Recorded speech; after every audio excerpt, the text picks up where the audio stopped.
The other day, someone promised me one of the best graphics cards you can get for an insane price. It was a 1080 Ti for $450, which, if you don't know, still gets listed for around $750 online. Long story short, I reached out to this guy through Craigslist. He said he was going to sell me the card, and then when he finally shows up, he ends up trying to sell me a completely different card. Now, this was one of the few times I slipped up and didn't have a camera recording, because you guys already know I love to show a good scam, but that's not what this story is about today. So immediately after telling the guy to get lost, I start looking through all of the local online marketplaces because I already had the $450 in cash and I was looking to try and find something that I could flip. And that is when I came across this.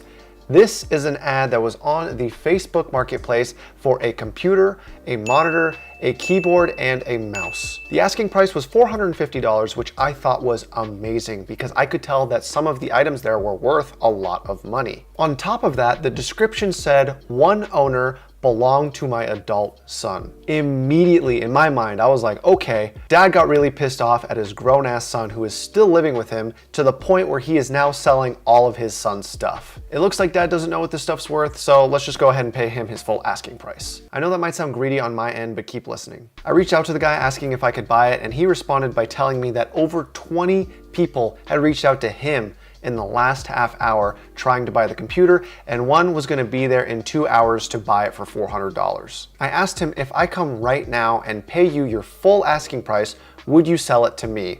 He agreed, and this is what happened. Hi, I'm Chris. I'm the one that came by to check out the computer. Chris. Awesome. Nice to meet you. You too. You know, I can't believe the response I've had. I just put it on last night. I think I've had now over like 22 people or something. And it blew up, yeah. I can't believe. I mean, there is a gaming craze going on lately, so that's Yeah. probably why that is. I don't know a lot about it. I don't know if I told you. It belonged to my adult son. And he passed away last year. He was 33. Oh, jeez. I'm sorry. Had some issues and stuff.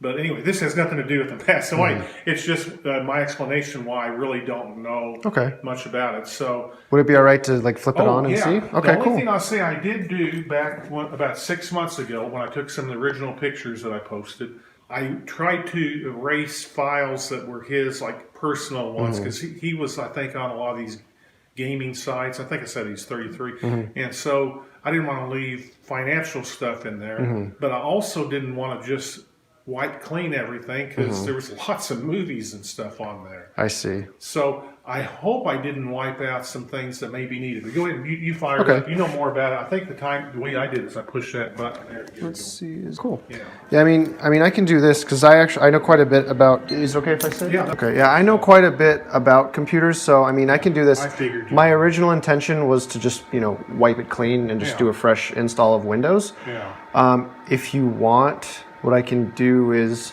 like, obviously I don't want to pry or anything like that, but if you want me to look through it and if I see something that I would just say just erase it. No, you don't have to send anything to me. Are you sure? Because if there's anything important, I would, obviously. Okay. Here, what you're doing. Here's the other thing. This whole box of stuff I think is related to it. All paperwork. Oh, drivers and and I think whatnot. this was like, there's some original stuff because I think he was really good in computers and stuff. And I think he kind of added to it. Oh wow, it's even got an indicator of the temperatures. That's very cool. Yeah. Okay. I think he did some stuff that not everybody does. I mean, I don't No, know. I can tell because one of the first indicators is he was smart enough to know that you don't actually have to pay for Windows. Oh, is that what it is? Okay. So that's one thing that I could tell he knew his way around computers for sure. And the only thing game-wise I put in here, because it means nothing to me, is this, but I don't see a disc Mass Effect? Okay. So you can throw it away. If I find something else that goes with it, I'll let you know if you Okay. want. 3, 1, 2, 3, 4, 5, 4. Okay. This should be 450, but obviously you count too. I don't want to shortchange you. Appreciate it. My wife gets it anyway.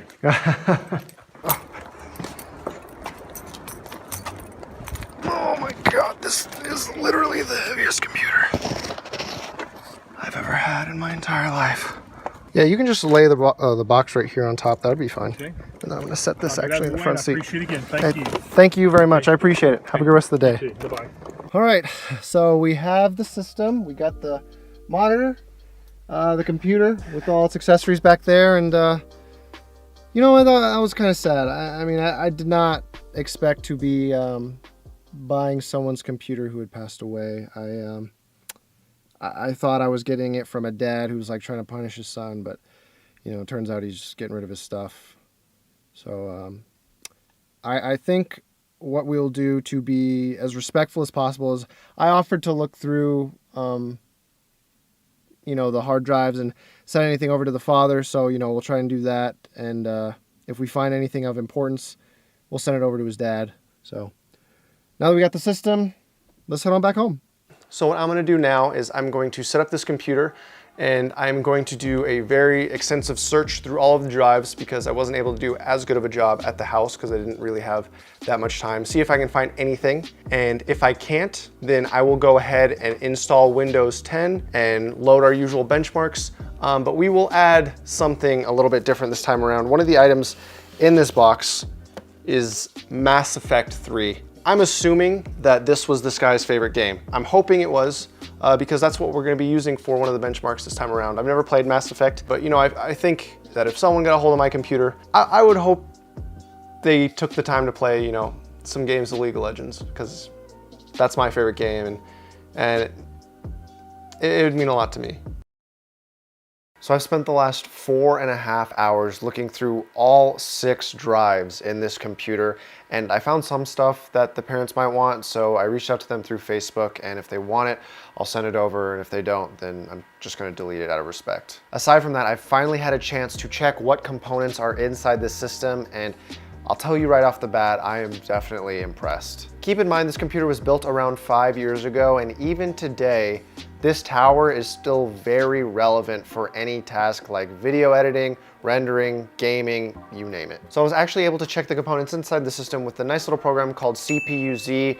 For any of you that are building a computer or purchase one secondhand and you really want to see all the parts inside your computer other than the case, the power supply, as well as the drives, you can download this for free and it will tell you every single part that you want to know. Starting with the processor, this computer has an i7-4770K, which is a processor that was released late in 2013 and has 4 cores and 8 threads and is overclockable. For my very first serious computer, I actually had the i7-4770, which is the non-overclockable version of this processor, and even that was powerful enough to get me through some serious editing as well as some gaming. So the fact that this is overclockable means it's going to be even more powerful than that one. As for the motherboard, this thing is running off of a Maximus 6 Extreme. Now, for those of you computer builders out there, you know what a Maximus motherboard is, but for those of you that aren't, a Maximus motherboard is a very high-end, enthusiast-level PC motherboard. If you ever buy a Maximus motherboard made by Asus for your computer, you know that you are going to be spending up to $200, $300, $400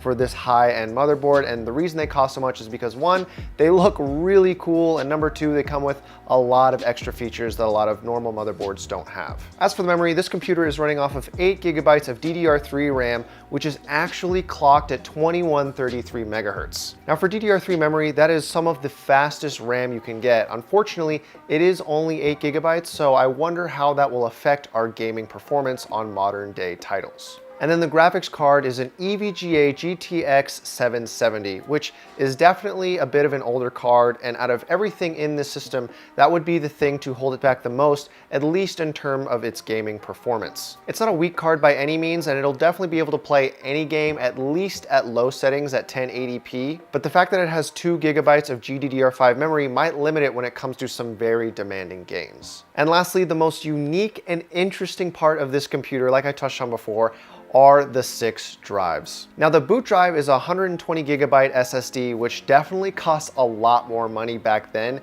than it does today in 2018, where you can find them for like $20 to $30. The other 5 drives are hard disk drives, which vary in sizes. Without mentioning any of the personal information, a lot of the stuff I saw on there was music, movies, and games. And it's interesting. After I got to look through all of the stuff that he had and see how much of his interests overlapped with a lot of the stuff that I was into growing up and am still into now, I feel like I kind of got to meet him in a way, and it definitely made me, you know, come back kind of to the more sad feeling that I was having earlier in the making of this video, because this seems like a guy that I definitely would have got along with, and you know, at the very least, we have a lot of similar interests, and it's just, I don't know. It's a shame that I couldn't buy this computer from him, because, I mean, you know, there's not too much you can tell just from a person's interests, but from what I can see, he was a pretty cool dude, and you know, since we did have the same interests, I have to say that he is a cool dude. I mean, this guy had all of the shooter games that I grew up watching my older friends play because, one, I was too scared to play them, and two, my parents wouldn't buy them for me. So it was definitely a massive throwback going through all this stuff. Now, concerning the actual price of this tower, a lot of this stuff isn't actually available anymore for a regular sale, so it's kind of hard to give it an estimate based off of internet searches, but based off of the performance that it can output, if I were to give it an honest, fair valuation used, the tower itself is worth around $400. So if we were to add that up with the rest of this setup, right now, if I were to try and sell everything, I believe that I would get around $700 for all of it. So as you can see, this was a pretty good purchase, but anyways, enough of all that. It's time to check the benchmarks and see how this thing holds up on our tests.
So as you guys can see from the setup, this system is actually still very powerful. So this time around, I'd actually like to hear a little bit more from you guys. I'm curious to hear your opinion on the overall story of this computer and the actual build quality, because in my opinion, I'm actually pretty impressed. So if you've made it this far in the video, I'd like to say thank you guys so much for watching, and as always, have a great day.